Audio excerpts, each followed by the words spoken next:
Welcome all my dear friends, my subscribers, my viewers, and all those who are watching my video. A very pleasant good morning to all of you. Many of my students and many of the subscribers have requested for a video on simple compound and complex sentences. But before we come to the topic, we need to understand the difference between phrases and clauses.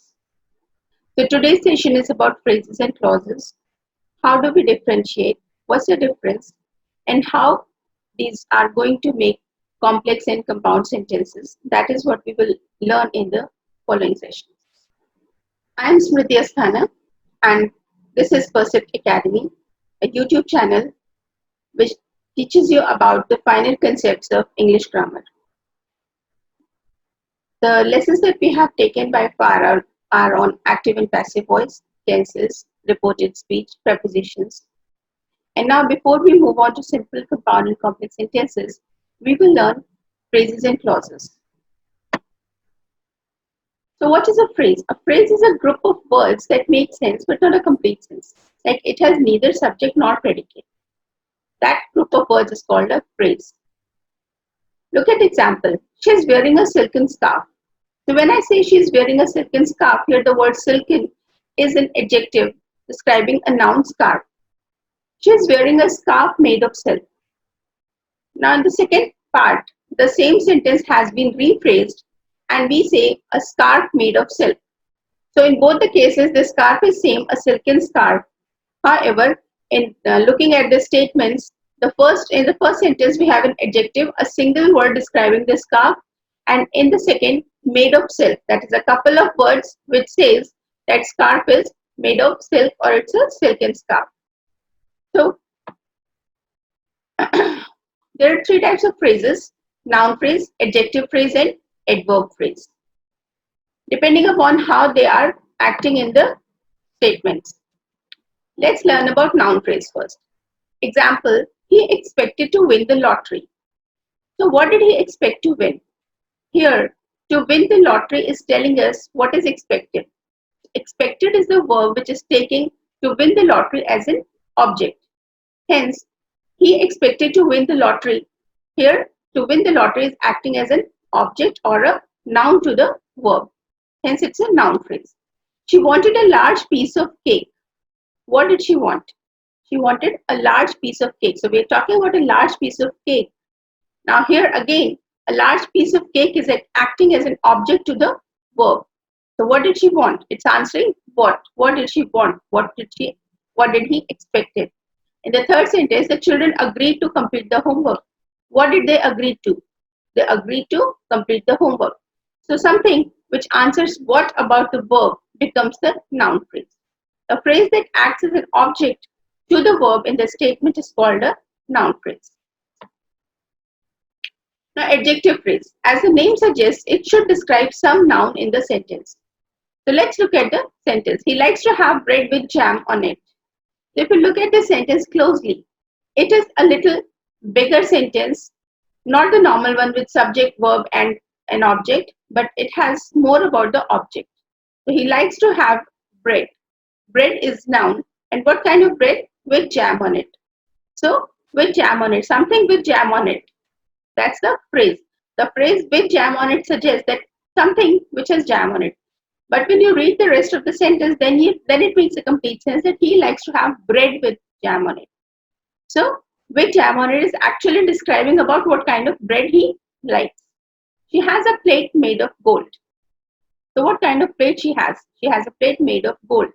Instead of saying she has a golden plate, it's like she has a plate made of gold. So, made of gold is again an adjective phrase.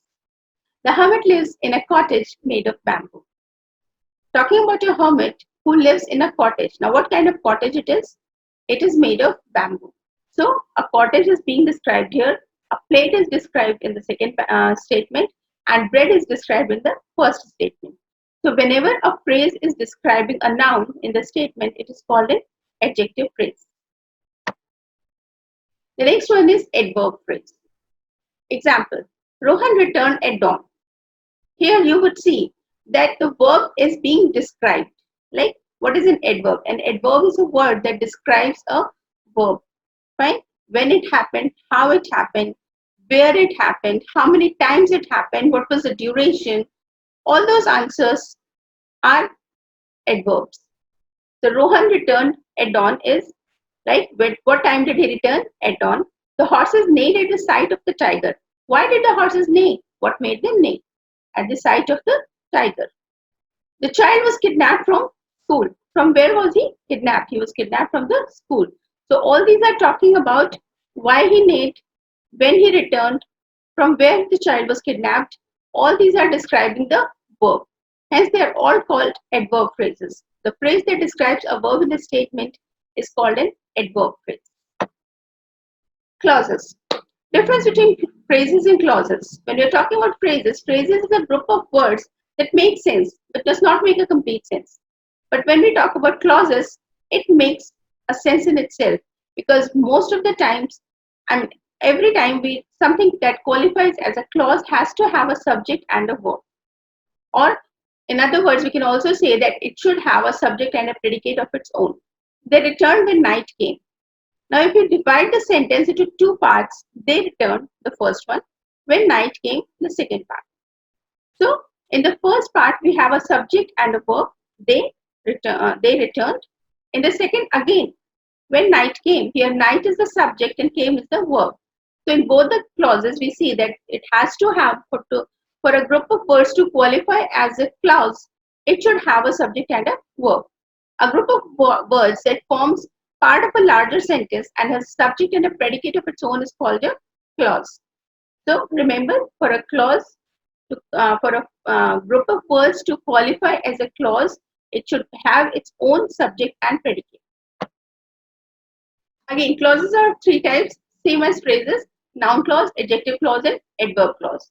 Now, adverbs clauses are further divided into a variety of categories.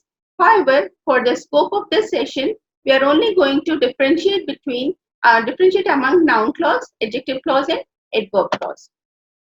So, noun clauses. He expected what he could do, that he could win the game. So, he expected that he could win the game. What did he expect?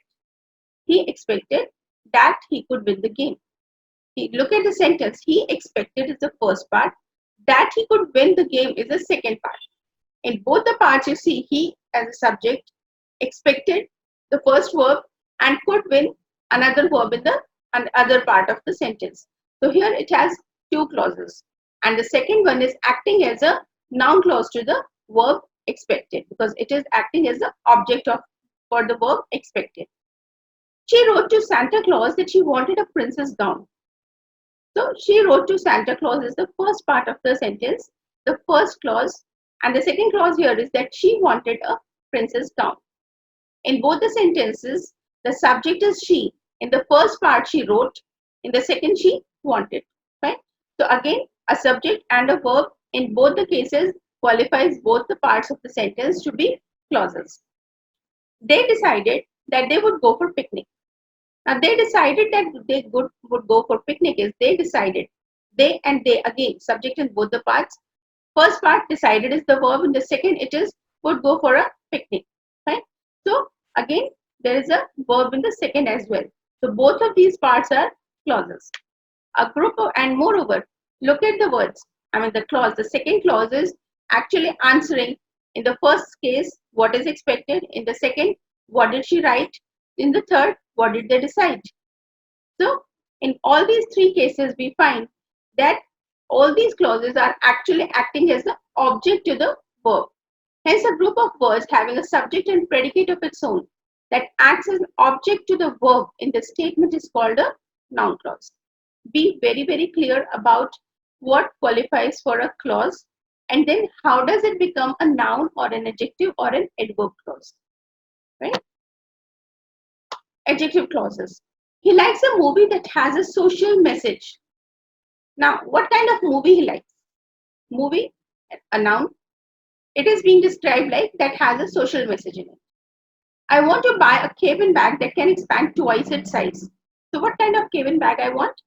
I want something that can expand twice its size. And the third statement, please tell me the time when he will depart.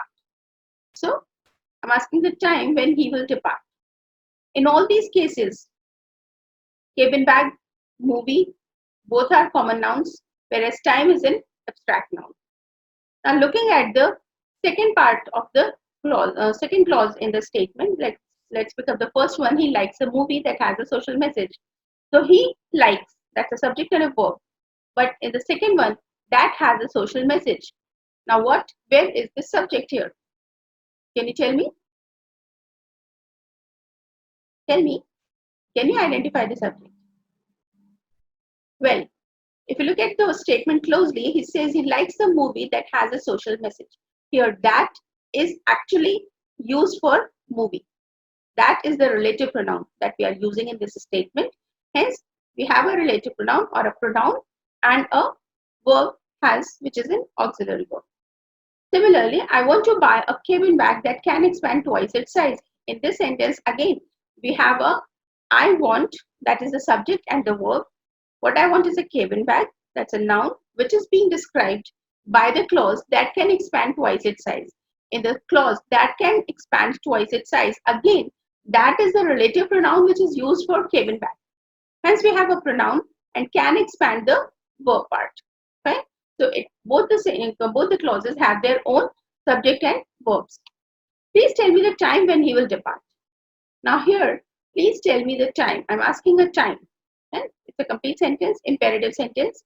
In the second part, the clause, we have to check whether it has a subject and a verb or a predicate or not. So when he will depart, he, the subject, will depart the verb part, right?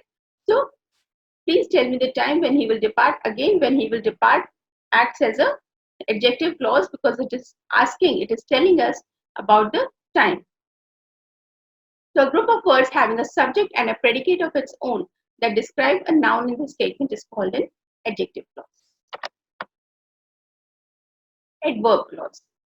Now, adverb clause by the name itself says that something that describes a verb in the statement, a clause that describes a verb in the statement.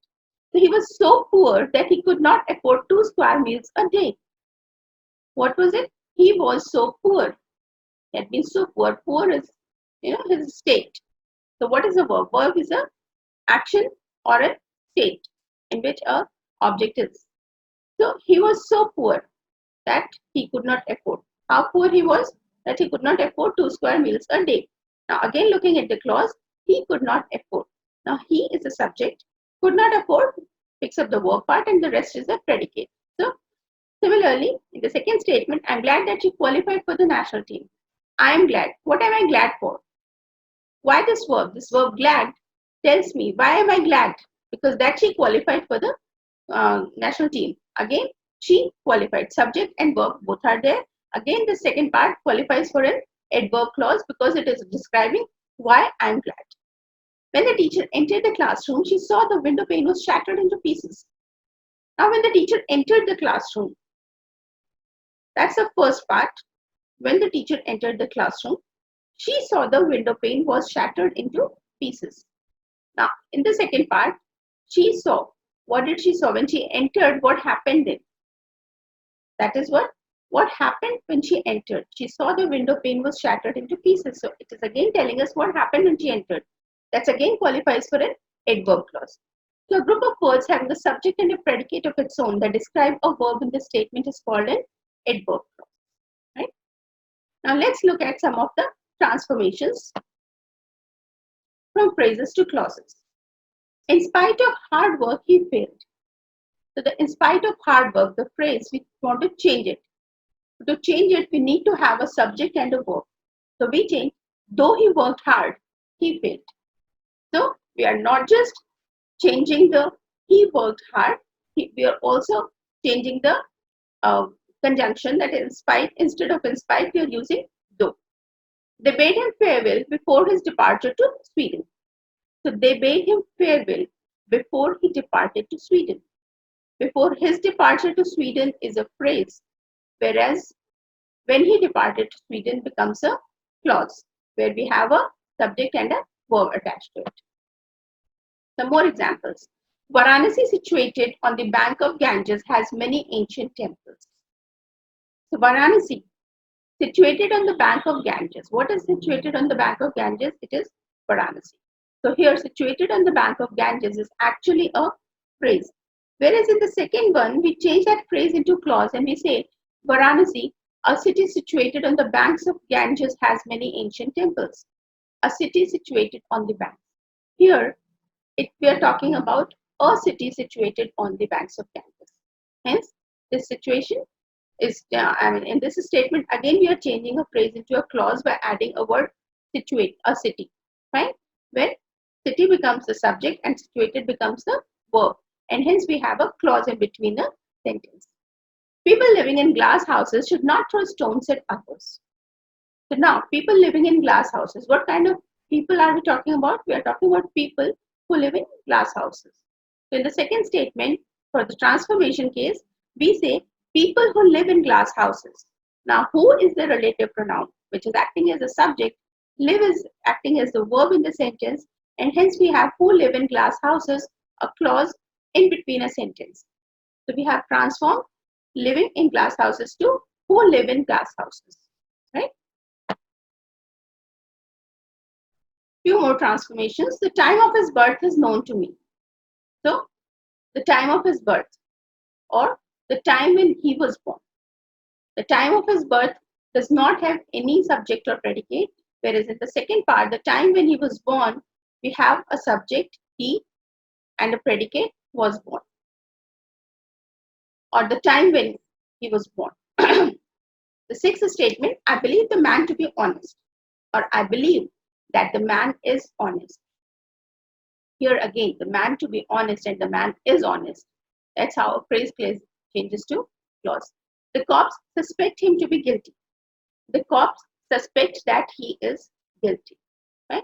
So again, him to be guilty changes to he is guilty. I hope all these transformations have made the phrases and clauses clearer to you.